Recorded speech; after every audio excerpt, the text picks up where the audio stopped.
Episode 7 of Love and Hip Hop Atlanta. This is Maura Terra. Be sure to subscribe. First things first, my dog broke my microphone, so this is about to sound totally off.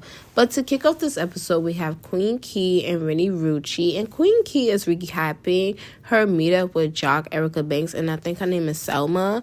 And honestly, we all know how that went down. Selma and Erica Banks went at it, even though Selma wanted to work with Erica Banks. But Erica Banks said that she is not really much of her style, her forte. Then we enter a scene where Selma is meeting with young Jock, because Jock is the reason why all of them were around each other. And both of their partners are there, which is great. Production is so messy. Production is messy for the count of the amount of time Mendici said penis. I think it scored up to 10 or 11, but production, y'all on it. Y'all been on it for the past 2 seasons, but Selma is recapping her experience with Erica Banks, and I don't know, to me, it feels like she's shading Erica a little bit, and this is the point where I jump all over the episode. So, going into more with the Erica Banks, the Rennie Rucci, Queen Key, and Selma. If you don't know who Queen Key is, Queen Key is known somewhat. I know who she is. And Queen Key does this YouTube series called The Episode, where people just rap that shit. And it's called The Episode. It's basically like what you're going through at the time or whatever. You should check it out. In my opinion, you should check it out because it's very good to me. And I like Queen Key as an artist. And to be honest, on the show, I like her as a person too, because why? Out of all the newbies we have got over the last few seasons, why is it Queen Key to be the one to get people together musically for something? I just feel like it just be what they say in the music industry with women. It just be too much hate and stuff going on. People, they just don't even know. But I do like that Queen Key did that. But Erica Banks didn't even pop up. And I like that Rennie Rucci, she had mentioned, like, this sounds similar to our situation when we first met up. Like, she baited on the meetup in the conversation.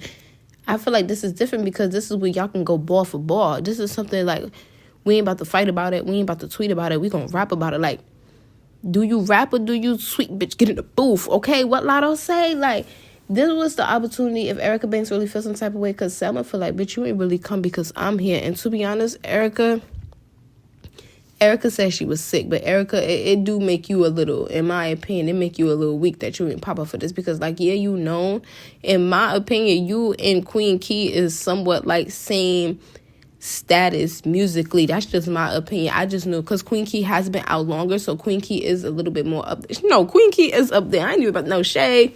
No shade. But let's get into something else. Before I even get into Ashley, I'm not even going to get into Ashley. So we're going to backspace this. We're going to go to Spice and all of them. Spice is having her event. We know she's the queen of dancehall and everything. And I feel like Scrappy and Spice have a very good friendship. That is something I really do want to say. But Spice having an event, right? The Frosters is there. Pimp Mama D is there. And Scrappy is there. Mama D asked on Share that she saw Mendici with another woman. And Kirk so messy told my son, this is good stuff right here. You might want to listen to this. And Rashida in her confessional are like, that's nothing new. Rashida, look who your husband is, girl. We not, I don't care.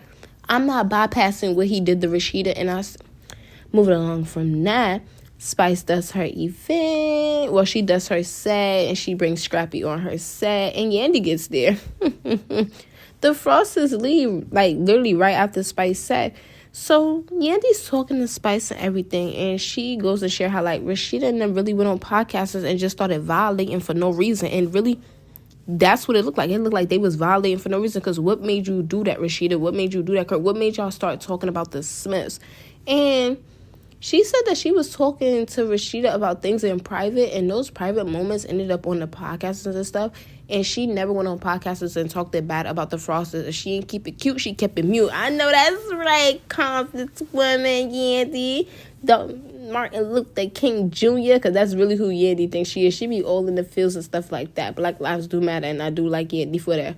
Hopefully she don't do that shit just for the cameras. But Yandy shares that Rashida and Jasmine are friends now. But Yandy, what the fuck does Jasmine have to do with you and Rashida not being friends no more? Like, that's what I got from it.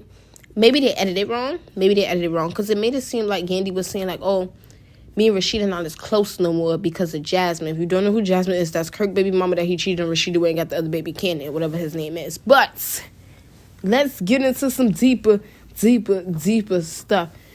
This is the part where I start to talk about Ashley. Ashley is Little Zayn's wife. Now, she's meeting with people. She's meeting with Kendra. She's meeting with Bambi.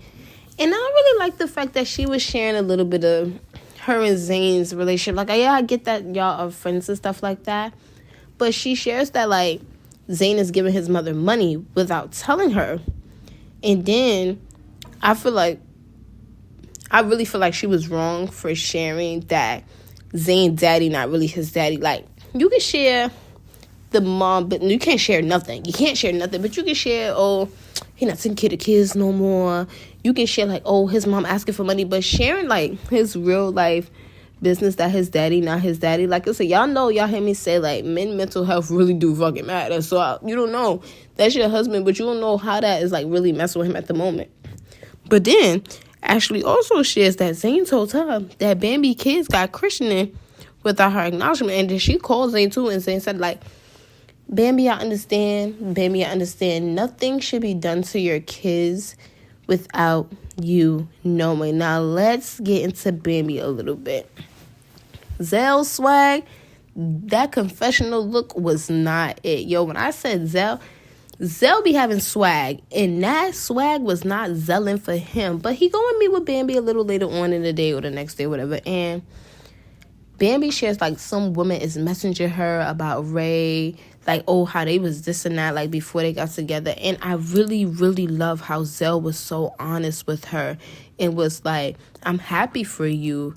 And, you know, I was really happy for you because you was having your fun. You was getting back outside. But, bam, you did move too fast with him. Like, what happened to fun, sex? Now I'm getting married. Like, I love that Zell was honest with her and everything. And she also shares that the kids got christened and she found out because of Ashley. Now, this is where we get into Ashley. Finally. We get into Ashley because Ashley versus Little Zayn mother. They kicked Zayn out the conversation before the conversation could even start. Now, what I want to say about Little Zayn, you know, some of us as women, we got issues with men who are mama's boy. I have a son, so I don't even want to be that type of mother. But based off Zayn's confessional, you can tell he really is a mama's boy. And the fact that his daddy not really his daddy, it kind of makes sense on why she's like that with Little Zayn. But I'm not going to touch too much on that topic, though. But Ashley meets with Zayn's mother, and his mother she was coming in deep. She was coming in with machetes and stuff like that for Ashley, because Ashley's like, you're not going to get another dime of his money. The mother was like, you know about the credit card that I got? Unlimited. I can keep on swiping that thing. Even when you cut it off, I can keep swipe. Even if they cut the credit card, I can keep on swiping. That turned Ashley up. Ashley goes on to say, I know his daddy ain't his daddy, and I've been talking to his real daddy family, and I've been talking to his real daddy too. When I say that got Mama Zayn turned up, she started talking to Ashley crazy. That's where that machete was coming out. She was highly disrespecting Ashley. I don't care what nobody say, but I'm not even going to dig too deep in that topic because I don't even have time for the little bit of comments that I do get to get flooded with the whatever. But she was coming at Ashley with machetes, and I don't know. I don't really like how Zayn was coming at Ashley, because Ashley shared that, like, yeah, we know about your real daddy. Yeah, I told your mother we know about your real daddy.